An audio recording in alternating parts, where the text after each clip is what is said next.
I am bad at describing flavors. Well, I mean, it's its own spice for a reason. So Right. I'll have to run upstairs and sniff it after. A perfectly normal thing to do. Rhyme or free, it doesn't matter to me. It's my bad poetry. Good day and welcome to My Bad Poetry, a podcast where we take a deep dive into our poems from youth, yesteryear, or even yesterday. Always asking the question, why in the world did I write this? I'm Aaron. And I'm Dave. And together this week we are looking at a poem from the Wolf Journal. Yeah. It's been a while. Yeah. Yeah. I almost forgot, you know how, you can have butterflies in your stomach? Uh-huh. I feel like I have wolf journals in my stomach, as in, it feels sharp and painful and fibrous. It's howling out both ends.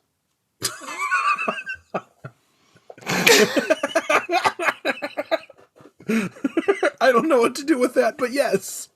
It's been so long since we've been in the Wolf Journal, I had to, flip through to find where we even were in this thing. Oh, wow. And because you were 20 minutes late, I had time to kind of find what is left on our journey.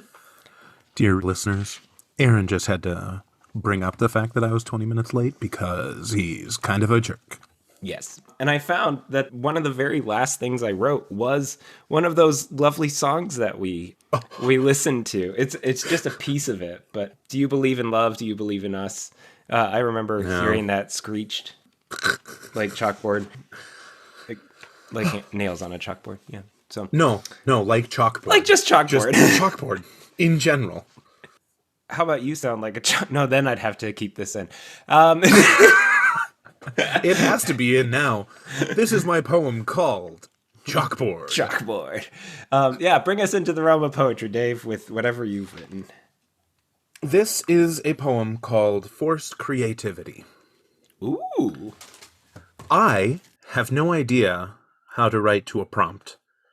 Going to find ways to be creative. Only geniuses can do things that are totally impressive.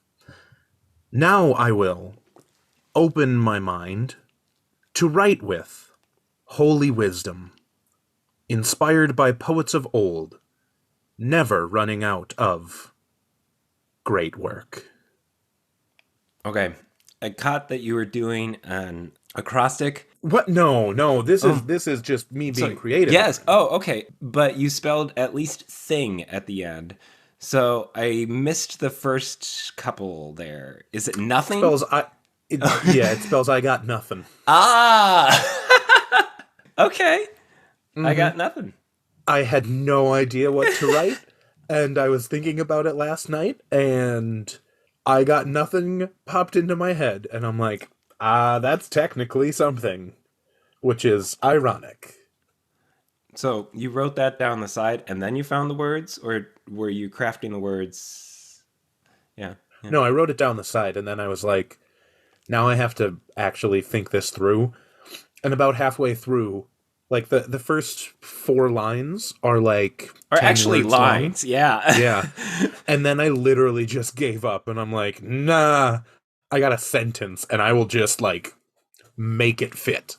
But, visually, I can't see it, but I bet the broad to the very, very narrow ending thought being, I got nothing. Actually, that's kind of fun. Right? It's a metaphor about laziness done through the medium of being bad at poetry. It sounds like chalk boards. Aaron.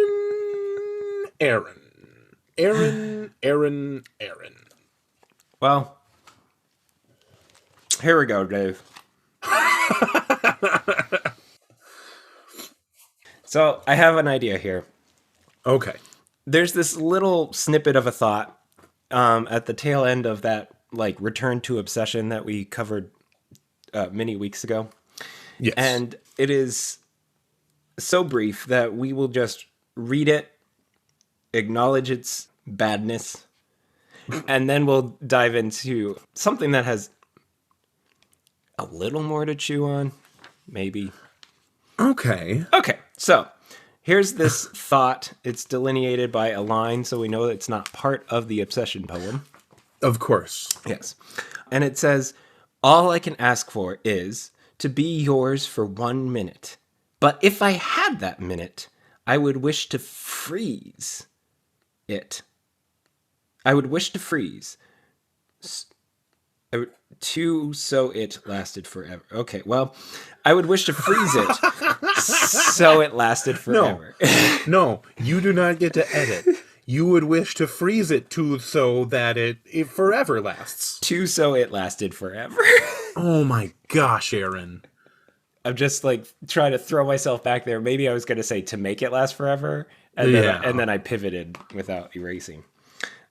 So this is dumb. Yeah. Because if I had one wish, all I could ask for is to be yours for 1 minute. But then, wait a minute, trick. But then I'd lie. I had another wish up my sleeve and I could freeze time. Well, and it's also, like, just creepy. Yeah, like, yeah. I would want to be yours even if I couldn't experience it. Like, I'm freezing time. I'm stopping everything. Now, is this, like, neither of us would experience the passage of time? Or is it like that Futurama episode where Fry and Leela are the only two who are outside of a frozen time and experience an entire life together? I was thinking it was like the phenomenal movie Watch Stoppers? Is that it? Time Stoppers? Yeah, I don't actually care how the time stopping works in this thought, because either it's stupid, or it's evil, or it's both stupid and evil. Yes, agreed. So, not wasting any more minutes on that. We only had one, Aaron. We only had one. And it felt like forever. Well, stop the recording and we'll just be done then. We'll hold in this moment forever. Here's where I actually want to take our episode.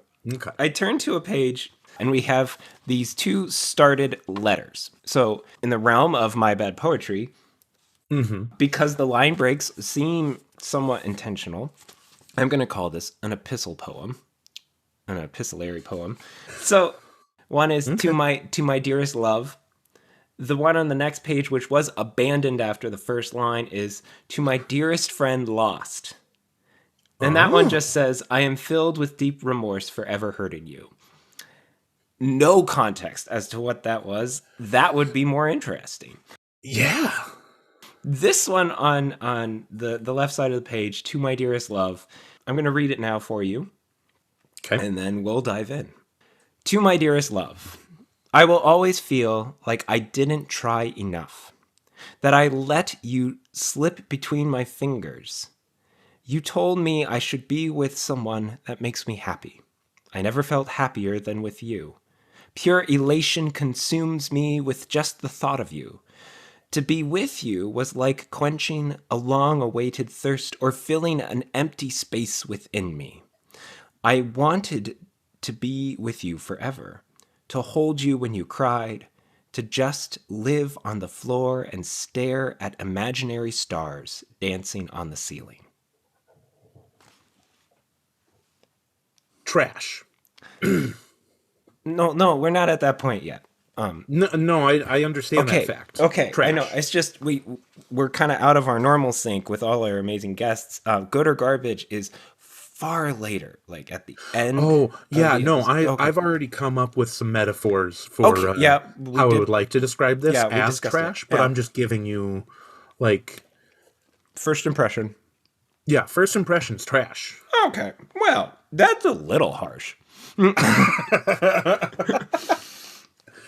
I will say it is not as piney as some of the other things have been. No, I know. It's still piney and whiny and it's whiny. Hard. It's hard to say something is not as piney when you have, I wanted to be with you forever. Yeah, but you also wanted to stop time, you evil Doctor Who. Yeah, that's true. I'm not looking to manipulate anything here. Mm-hmm. I would say it starts off exactly like you would expect from anything else I have written in this era of the Wolf Journal. Yep. Of the why me? Yeah, the exact piney, like you said, Yeah. and whiny, and oh, I can't believe I let you go. Nonsense. But Yeah. this last image that I wrote, I actually kind of like. No. To hold you when you cried, to just lie on the floor and stare at imaginary stars dancing on the ceiling. That's a little image caught right there. I liked that. Is that something that had happened? Yes. Okay. This actually brings a. I can't give you a solid timeline. Again, we're kind of in this ambiguous area of, I guess, my quote unquote love life in high school, Yeah. and when I was writing all this, because it's not in a Word doc with a timestamp, but but my first kind of like real relationship, it lasted a year and a half. We would, in her room, there was a light with a fan, and Mm-hmm. sometimes when we would just be talking, we'd be like laying on the floor and staring up at the ceiling of her room Mm-hmm. and just watching the fan go. Was it a popcorn ceiling? Was there glitter in the I popcorn? I honestly do not have. It was a white ceiling. Okay. But those moments of just like shooting the breeze while staring up at the ceiling, that had an impression on me. I mean, it was one of those No. moments where it's like, this is a cool relationship. We're more than friends, and yet we're just hanging out like good friends. And Right. so, for me to recall that as something I want to get back to, I totally sympathize with that. Right. That's nice. Yeah. See, and that's what I'm saying with that. It's not piney whiny. It's piney, but in a human sense, you know? Yeah. Like reasonable and not in a gross way, but just kind of honest. Yeah. Kind of like an innocent nostalgia. Yeah, exactly.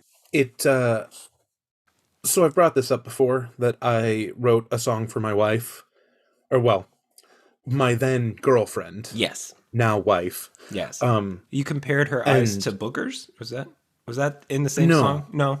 that was a different song. You, my green brown-eyed girl. Okay. No, but in the song that I wrote for her, it is 99% inside jokes or like things from the beginning of our relationship. And so like I've not played it for other people really because it doesn't make any sense. Yeah. And like the big one is looking for more shooting stars or maybe just some more birds. Okay.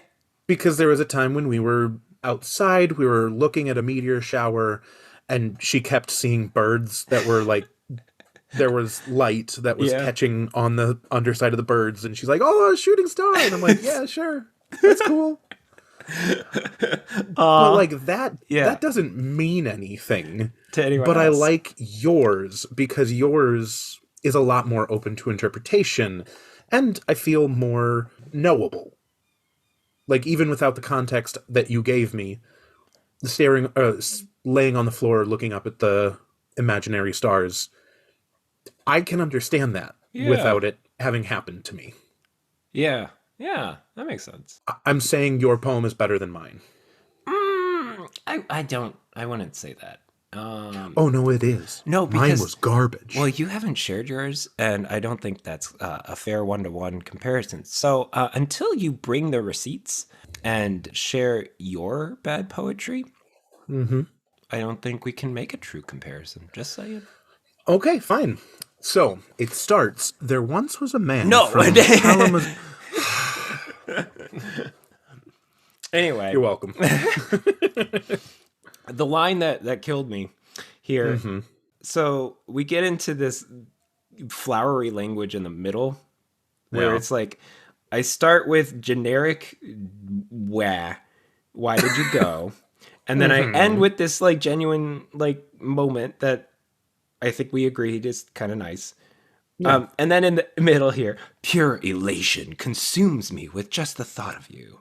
To be with you was like quenching long-awaited thirst, or filling that empty space within me. It's like, Yeah.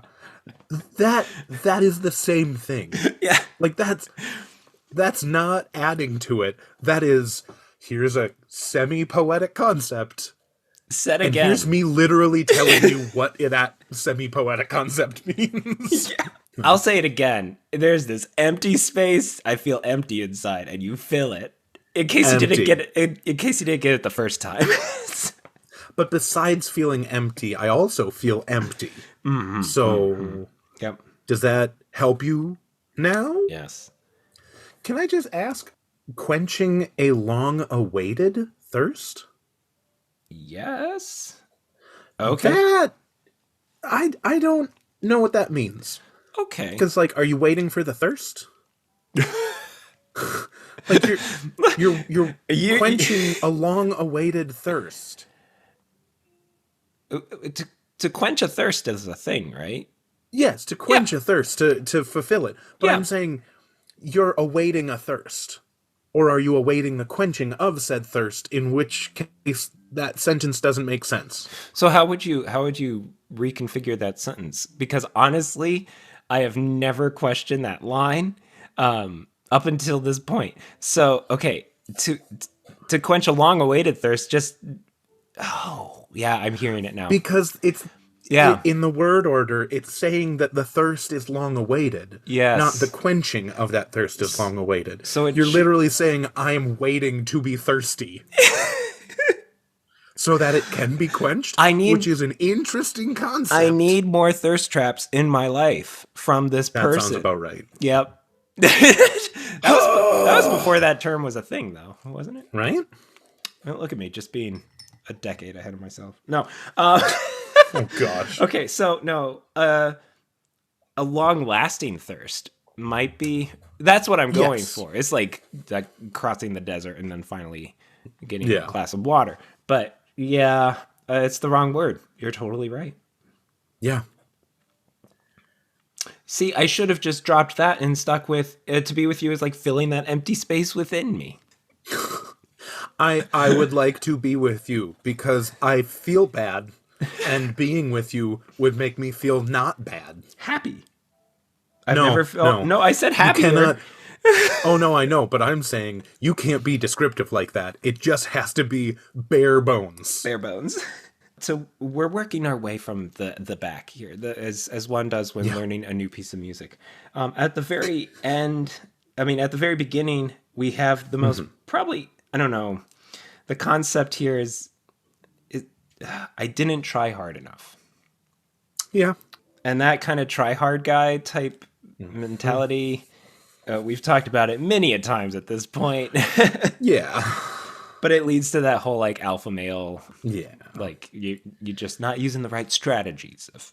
Well, maybe if you had gone to an alpha male boot camp, you could have learned how to be a real man, Aaron, like me. No, I like my tofu. Make me a soy boy, whatever. But so, that's my letter to my dearest love. Yeah. Sad. I don't want to say it, but there is a word in my head. Pathetic? Oh, damn. I'm sorry, buddy. My high school heart is just broken now. I was going through It was already broken. Yeah, that's true. That's what I'm saying here. But I was going through some big feels.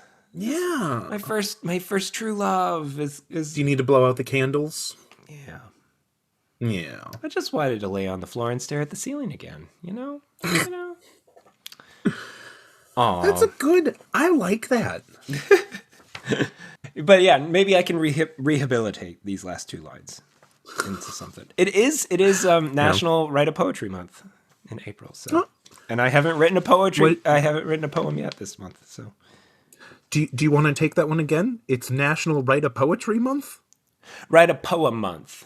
That makes slightly more sense. Yeah, it's they always shorthanded. It's like Oh, yeah. National Month of Poetry Writing. Maybe it's Nawapoa. I don't know. Anyway, anyone who knows knows, and Yeah. you should write a poem, folks. Write a few, and you could have a chapbook or a thick boy by the end of this thing. or material fodder, one might say, for a later episode. Yes. Then go and write some of your own bad poetry, and then get in touch with us. Yes. So yeah, we've talked enough about this epistolary poem, epistle poem. Yeah. Dave, good or garbage?